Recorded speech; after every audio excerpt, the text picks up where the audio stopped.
Quick warning here, ghouls and gals, this video will contain spoilers for the story campaign of Space Marine 2. If you don't care or have wrapped up the second part of Titus's adventure, then please do carry on. If you want to get out now, that's fine, but maybe watch another video while you're here, eh?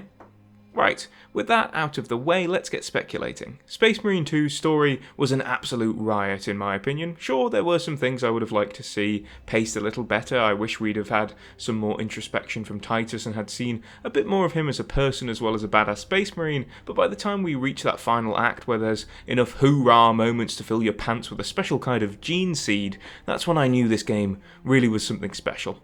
Over the course of the story, once more, Titus has to fend off the Chaos Worshipper allegations as he not only fights the Endless Tyranids, but also the sorceries of Imura, Servant of Tzeentch. Once again, Titus's past from Graia comes back to haunt him, as it turns out the Adeptus Mechanicus put the Psychic Scourge weapon from the first game back together in the hopes they'd be able to use it to defeat Chaos. Come on, lads. I'm as big of a fan of the Omnissiah as anyone, but I really don't think any machine mind could think this was a good idea, especially with what happened last time. Still, the idiot known as Luz went along with what turned out to be Chaos whisperings in his ear, and once more Titus had to stop a Chaos invasion from out of nowhere. Luckily, he had his brothers, Chiron and Gadriel, at his side this time, and even though there was a bit of a wobble with Gadriel nearly popping a hole in Titus's head, we didn't see Titus betrayed by one of his bros this time around, as Gadriel managed to figure out that Titus was an evil. Suck it, Leandros. Titus also got the help of the one and only Marneus Calgar in this defence of Demarium, which he sorely needed towards the end of the game. As you'll know, we even end up saving Calgar when he entered the warp, chasing Imura like an absolute chad. As the dust settles on this campaign, the second company remains to clean up the mess of Tyranids, while Titus has been selected for a special, solo mission. He'll be accompanied by one Marine during this time, the Chaplain.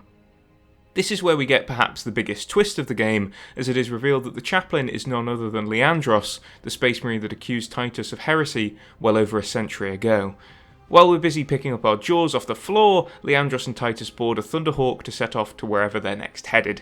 It's a cliffhanger ending like the first game, but instead of knowing Titus is walking into custody this time, instead we see him ready to go on what appears to be a much more personal journey with the Space Marine who most holds him in suspicion. Leandros always was a goody little two-shoes. In the first Space Marine, he looks up to Titus, wanting to please, but also believes things should be done only how the Codex Astartes would allow. He's a stickler for the rules, and so when he sees Titus start to veer from the Codex in certain situations, as well as hold on to a powerful warp artifact with little to no damage, he believes that by the rulings of the Codex, Titus must be a heretic. Titus does not rage at Leandros when he turns him into the Inquisition. We know there's a sense of betrayal, but Titus simply says that the Codex Astartes is a test to Ultramarines, not the code they must forever live by, and this test is one that Leandros has failed. When we see Leandros take off his helmet in Warhammer Space Marine 2, it's clear that both of these Space Marines still hold animosity towards one another. As the Chaplain throughout the game, Leandros has been keeping an eye on Titus, threatening to kill him if he shows the slightest hint of corruption. Then, when he's proven himself to every other Ultramarine, Titus still can't catch a break from Leandros. The brother that turned him into the Inquisition, the one that he had hoped most to escape, has been watching him this whole time, and now wishes to escort him to an unknown mission. What is this mission? What does Leandros want to see out of Titus? These are questions I hope I can answer today. It's entirely possible we won't get these answers until Space Marine 3, but from the cliffhanger that we got and the response we've seen to Space Marine 2, I'd hope that Saber is at least considering some sort of campaign DLC. We're getting more of everything else, so why not make another bit of story? In my dream scenario, it's a two-player co-op campaign where you either play as Leandros or as Titus as they go on this mission. Maybe throw in a third character so that the three-player co-op theme stays strong, as it would be a bit awkward to kick out a friend after spending the rest of Space Marine 2 playing together. Either way, I want to see Leandros and Titus playable, because I think there are two interesting stories to tell here. From Titus's perspective, we hate Leandros, but from the Chaplain's point of view, we could see another side to this story. How did locking Titus up change Leandros' life? From his role in Space Marine 2, he seems a solitary figure, like the prefect of the Ultramarines. He's likely become distanced from his brothers, whether in search of purity or because they disrespect how he treated Titus, we don't know, but there are two sides to this coin. The mission I think they're going on? Well, I would imagine Titus and Leandros are going to purge chaos, wouldn't you? While it would be nice to fight some more Tyranids, it doesn't really make sense for Leandros to take Titus away for such a mission. You would imagine that Leandros still wants Titus to prove his purity, or to see if he can catch more evidence of his so-called corruption, so he can turn him in again. That means we're going after Chaos, but I'm hoping we don't just spend a few more hours fighting Zangors and Rubric Marines. If anything, I'd like to see us fight some new servants of the Chaos Gods. Namely, I think we could see Nurgle make his presence known in this DLC. As we saw Bloodletters in the first game, and the presence of Tzeentch is certainly felt in the second, there are two Chaos Gods we've not yet had the pleasure of shooting. Slaanesh is a possibility, as we've seen a lot of quick enemies with claws in Space Marine 2, so things like Tyranid warriors could potentially be reskinned to pose as demonettes, for example, but I'm not really sure why we'd be fighting the servants of Slaanesh as Titus, unless Leandros thought he might be corrupted by a thick mommy keeper of secrets. Instead, we are playing as Ultramarines, and I think that means that we need to see the servants of Nurgle, as it would make a bit more sense. After all, since Rabut Guilliman returned, we did see the Primarch of the Ultramarines clash with Mortarion, and Ultramar fall under siege from the plagues of Nurgle during the Plague Wars. We also saw some tick damaging enemies in the Tyranids, so we could see enemies with damage over time abilities in the game as well. Also, think about how Saber's swarm technology could work with thousands of Nurglings. It would be a thing of pus-filled beauty. I think that the slower moving units of Nurgle would also offer a gameplay shift from anything else we fought in Space Marine 2. If we went down the Slaaneshi route, I feel it might be too similar to the Tyranids with the quickness of the combat.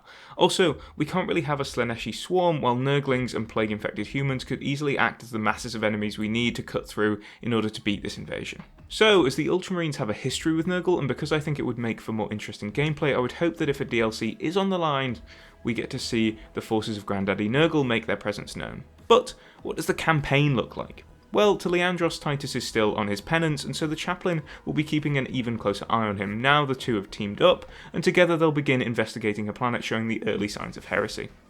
You know, the odd plague here, zombified citizens there, the works. Then it'll be revealed that the corruption goes much deeper than Titus and Leandros first thought. Eliminating what they think is a meager cult dedicated to Nurgle, they'll realise the planet is only being prepared for a raid from the Death Guard, specifically the Lords of Silence. Why haven't I just made it a regular Death Guard Legion, you ask? Well, I think Saber very well could do that, but I believe that there's potential here to do something really interesting with Vorks and his warband. It might be the case that Saber doesn't want to do anything with named characters, but Titus is canon now and Calgar appears in the game, so I think we can have the Siege Master show up. Vorks will be a challenge unlike any that Titus has faced. He's not obsessed with the Psychic Scourge, and he won't underestimate the Marine. Usually, Titus proves his strategic mind is better than his enemies, but this time it'll be Vorks with the upper hand as well as the superior numbers. Also, out of all of the Death Guard, Vorks is one of the few you could consider honourable, at least for a Chaos Marine, which again opens up the doors for potential corruption. Nurgle might sound like the least tempting of the Chaos Gods to follow. You will look absolutely grim after entering his service after all, but when we look at the Primarch of the Death Guard as well as some of his closest troopers, it's clear they didn't just join for freaky butterfly wings and rusty scythes. They chose heresy after realising the flaws within the authoritarian rule the Emperor promised. Seeing how many similarities there were between righteousness and heresy, Morty couldn't rightly stand with anyone but his brother Horus, even if he was led astray by Typhon into fully worshipping Nurgle. While I think Tzeentch stood the best chance of corrupting Titus by making him think he was killing enemies when he was slaughtering allies, I think Nurgle will also give it a go. Getting the Golden Boy of the Golden Boys on side would be a great win for Chaos, and while I think it won't work, I think that someone who might be tempted by the Whispers of the Darkness is actually Leandros. Call me crazy, but I believe Leandros is at very high risk of corruption. He's simply too focused on the Codex and avoiding heresy that it makes me think he's hiding something. It's like that friend who is super homophobic until they come out of the closet years later. And so I think during the campaign we'll see Leandros once more hound Titus each time he's forced to come face to face with Chaos, getting angrier and angrier until we end up ripping that stupid skull mask he wears and seeing that one of Nurgle's plagues has infected him. This would culminate in a Titus vs Leandros fight, which would be playable by either side if you choose to play co-op. Of course, canon Titus is most likely going to mop the floor with Leandros, but I think it would be a great cinematic end to the campaign, maybe giving 2 different cutscenes depending on who wins. But hey, that's just my idea. I think it would be great just to see more of this game, to be honest. I don't want to have to wait another decade for Space Marine 3, and I trust Saber to do a damn good job with the campaign DLC. Where do you think the story should go? Do you believe that Leandros could turn to Chaos? Let me know all that and more, and I'll see you soon, ghouls and gals.